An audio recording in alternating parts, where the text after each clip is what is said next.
بسم الله الرحمن الرحيم.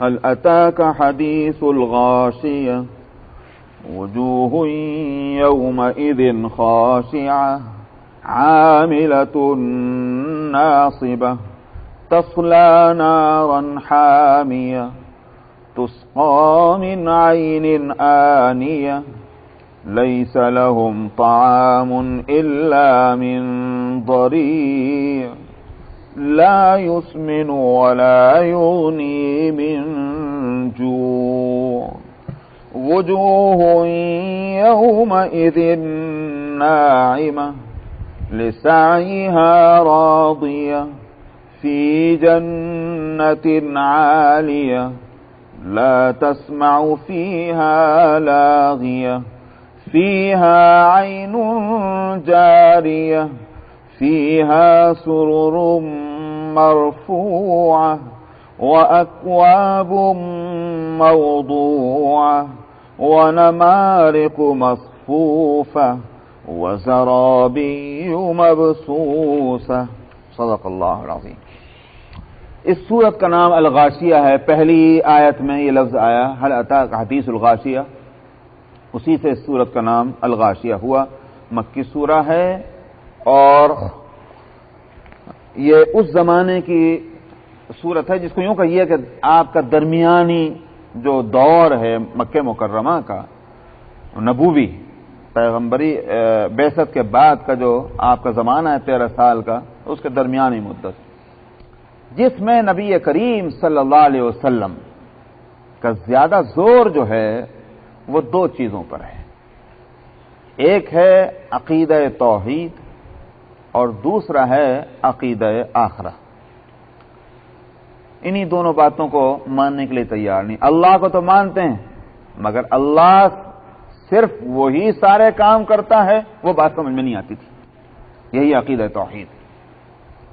اور اسی طرح سے آخرت کے تعلق سے کہ فنا ہونا تو مانتے تھے کہ ہم فنا ہو جائیں گے، مگر یہ کہ مر کر دوبارہ زندہ ہوں گے اور اچھائی اور برائی کا حساب و کتاب ہوگا، یہ بات سمجھ میں نہیں آتی تھی. تو اس پر زیادہ زور ہے نبی کریم صلی اللہ علیہ وسلم کا. اس مضمون میں بھی اس صورت میں بھی اس دوسرے مضمون کو پہلے لیا اور عقیدہ توحید جو ہے اس کے لیے بھی دلائل آتے چلے گئے.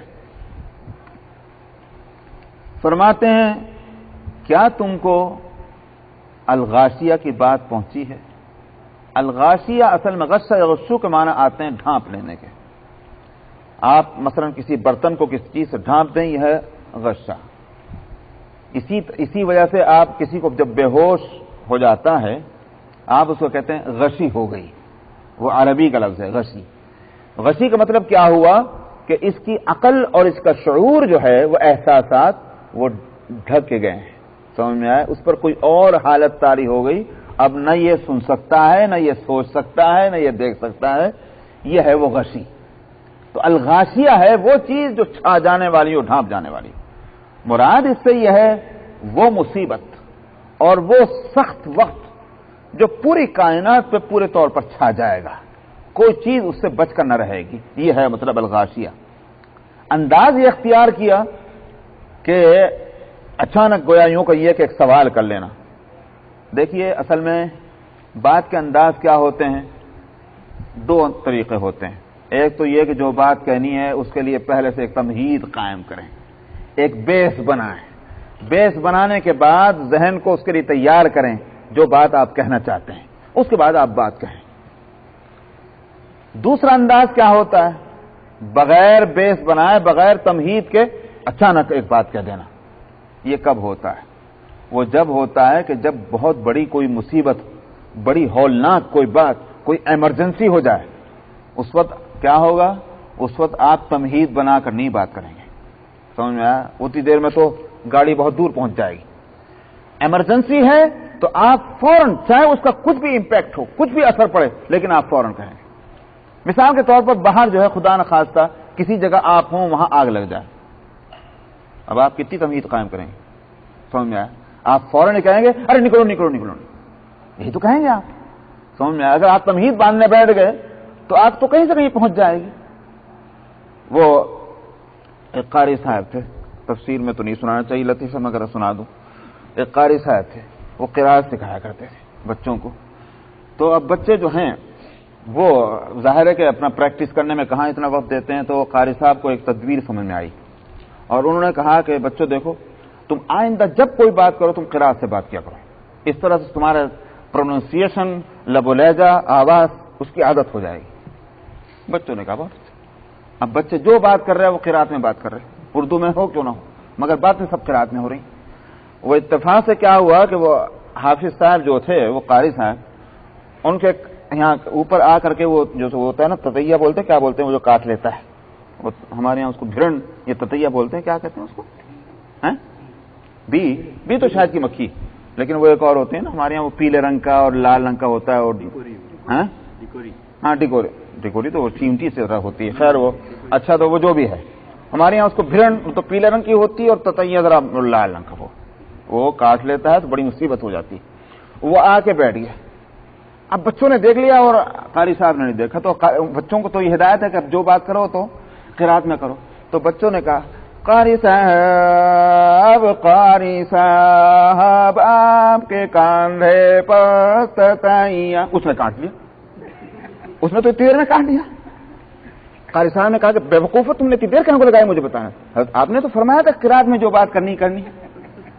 تو اصل دیکھنا یہ ہے کہ ایمرجنسی ہے کہ نہیں. ایمرجنسی ہے تو اس کے لیے تمہید نہیں قائم کی جائے گی, فوراً وہ بات بتا دینے کی ہے. یہاں اللہ سبحانہ و تعالی نے جو بات بتانی ہے اس کی ہولناکی کی کو ذہن میں بٹھانے کے لیے ڈائریکٹ سوال کیا ہے. اس میں بھی خبر نہیں بلکہ سوال کا درجہ. کیا یہ وہ بات ایسی ہے کہ جس کی تم کو خبر نہیں ہوئی؟ حل اتاک حدیث الغاشیہ, کیا تمہیں وہ مصیبت جو چھا جانے والی ہوگی اس کی خبر نہیں ہوئی؟ یہ ہے. اور نبی کریم صلی اللہ علیہ وسلم کو خطاب ہے, سنانا دوسرے کو ہے. سمجھ میں آیا؟ آپ کو نہیں پتا, ظاہر ہے کہ آپ کو تو پتا ہے. وجوہ یومئذ خاشعہ, کیسا ہوگا وہ دن؟ فرمایا جس دن کچھ چہرے وہ ہوں گے کہ جو جن پر مصیبتوں کی مار پڑی ہوئی ہوگی, ذلت اور مسکنت ان پر چھائے ہوئے ہو, خشوع سے خاشعہ. یہاں چہروں کا لفظ بولا گیا, اصل میں مراد تو اس کے ہیں پورے جسم, لیکن دو وجہ سے. ایک تو یہ کہ عربی محاورے میں جو بدن کا جو اعلیٰ حصہ ہوتا ہے اس کی رعایت کرتے ہوئے پورے بدن کو چھوڑ کر وجہ, چہرہ مراد لے لیتے ہیں. مثلا خود قرآن شریف میں اللہ تعالیٰ نے سورہ الرحمن میں فرمایا کل من علیہا فان ویبقى وجہ ربک ذو الجلال والاکرام, ہر چیز جو کچھ زمین پہ ہے فنا ہو جائے گی, صرف آپ کے رب کی ذات جو ہے وہی باقی رہنے والی. وہاں لفظ ہے وجہ, وَيَبْقَى وَجْهُ رَبِّكَ, تو لفظی ترجمہ ہوگا کہ آپ کا رب کا چہرہ باقی رہے گا. ظاہر ہے کہ اس کے معنی یہ تھوڑی ہے نعوذ باللہ کیا اللہ میاں کے جو اور بدن اور حصہ تو نہیں رہے گا, خالی چہرہ رہ جائے, بلکہ مراد ذات رب ہے. تو ایک تو محاورہ. دوسری ایک اور بات ہے, اور وہ یہ ہے کہ چہرہ ایک ایسی چیز ہے, ایسا حصہ ہے بدن کا کہ انسان پر گزرنے والی ساری کیفیات جو ہیں اس کا اظہار چہرے سے ہو جاتا. سمجھ میں آیا؟ نعمتوں میں ہے تو آپ کو ہاتھوں کو دیکھ کر نہیں پہچانیں گے کہ یہ بہت آرام سے ہے, چہرے سے پتہ چل جائے گا کہ یہ آرام میں ہے. اگر غم ہے تو اس کے ہاتھ اور پاؤں نہیں بتائیں گے کہ غم میں مبتلا ہے, چہرہ ہی بتا دے گا غم میں. غصہ ہے تو غم ہے, تو خوشی ہے, تو تندرستی ہے, تو بیماری ہے, تو ساری وہ کیفیات جو جسم پر طاری ہیں اس کا اظہار جو ہے وہ چہرے سے ہوتا ہے. اس لیے بھی یہاں لفظ ہے چہرہ لائے کہ اس دن چہرے ہوں گے جن پر ذلت اور مسکنت جو ہے وہ چھائے بھی ہوگی. عاملۃ ناصبہ, اور وہ بڑی مصیبتوں میں ہوں گے اور وہ سخت آفتوں میں گھرے ہوئے ہوں گے. تسلا نارن حامیہ, بھڑکتی ہوئی آگ میں جھلسے ہوئے ہوں گے. تسقا من عین آنیہ, کھولتے ہوئے پانی ان کو پلایا جائے گا. لیس لہم طعام الا من ضریع, کھانے کو کچھ نہ ملے گا سوائے سوکھی گھاس کے جو کانٹے والی ہو. لیس لہم من طعام الا من ضریع, ضریع ایسے بھوسے کو کہتے ہیں کہ جو سوکھا ہو اور اس میں کانٹے ملے ہوئے ہوں, وہ اس کو کہتے ہیں ضریع. تو کھانے کو ایسی چیز ملے گی. قرآن شریف میں کہیں تو اس کو غسلین کا لفظ لایا گیا, کہ صاحب زخموں کا دھون جو ہے وہ ملے گا. کہیں جو ہے اس کے لیے ایک اور ایک پودا ہے، کیا اس کا نام ہے، قرآن شریف میں کیا لفظ ہے وہ؟ نہیں جی نہیں، قرآن شریف میں جو لفظ ہے وہ ایک اور ہے. تو کہیں وہ ایک اس وقت یاد نہیں آ رہا، وقت ختم ہو رہا ہے تو ذرا دماغ بھی جلدی دوسرا کام کر رہا ہے. ہاں خیر وہ تو اردو میں ہے لیکن قرآن شریف کا لفظ. تو میں کہہ رہا تھا مختلف لفظ ہیں. مفسرین یہ کہتے ہیں دو معنی ہوں گے. ایک تو یہ کہ جس طرح جنت کے درجات مختلف ہیں، جہنم کے درجات مختلف ہیں. کسی طبقے میں یہ کھانا ہوگا، کسی طبقے میں وہ کھانا ہوگا. اور دوسری بات، اور وہی دل کو لگتی ہے، کہ جب ایک کھانا آئے گا اور وہ کھائے گا اس کو بھوک مٹانے کے لیے، اور جب کھایا نہیں جائے گا کہے گا یہ نہیں، مجھے کوئی دوسرا کھانا دو، تو وہ دوسرا ملے گا، وہ اس سے بھی زیادہ برا. وہ کہے گا یہ نہیں کھایا جا رہا مجھ سے، تو کوئی تیسرا دو، تیسرا وہ اس سے بھی زیادہ برا. تو مطلب یہ ہے کہ نہ کھائے جانے والے کھانے ہی دیے جائیں گے اور نہ پی جانے والی چیزیں ہی دی جائیں گی. اس لیے قرآن شریف میں کہیں ایک چیز کا تذکرہ ہے تو کہیں دوسری چیز کا، دونوں باتیں ہو سکتی. تو فرمایا کہ تسقى من عین آنیہ، پلائے جائیں گے ان کو کھولتے ہوئے پانی کے چشموں سے، اور ان کو جو کھانا ہو ملے گا وہ ملے گا ایسا سوکھی گھاس جو کانٹے والی ہو. لا یسمن ولا یغنی من جوع، نہ وہ کھانے والے کو موٹا کرے اور نہ وہ بھوک مٹائے. دونوں باتیں اس میں نہیں ہوں گی، کیونکہ غذائیت نہیں اور کھایا ہی نہیں جا رہا ہے تو بھوک مٹے تو کیسے مٹے. دونوں باتیں اس کے اندر سے نکل چکی ہوں گی. وہ بس آیت نمبر 8.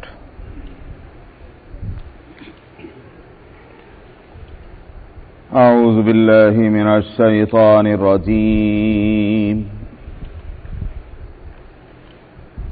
بسم اللہ الرحمن الرحیم. وجوہ یومئذ ناعمہ لسعیها راضیہ فی جنت عالیہ لا تسمع فيها لاغية فيها عين جارية فيها سرر مرفوعة وأكواب موضوعة ونمارق مصفوفة وزرابي مبثوثة أفلا ينظرون إلى الإبل كيف خلقت وإلى السماء كيف رفعت وإلى الجبال كيف نصبت وإلى الأرض كيف سطحت فذكر إنما أنت مذكر لست عليهم بمسيطر إلا من تولى وكفر فيعذبه الله العذاب الأكبر إن إلينا إيابهم ثم إن علينا حسابهم اللهم حاسبنا حسابا يسيرا صدق الله العظيم.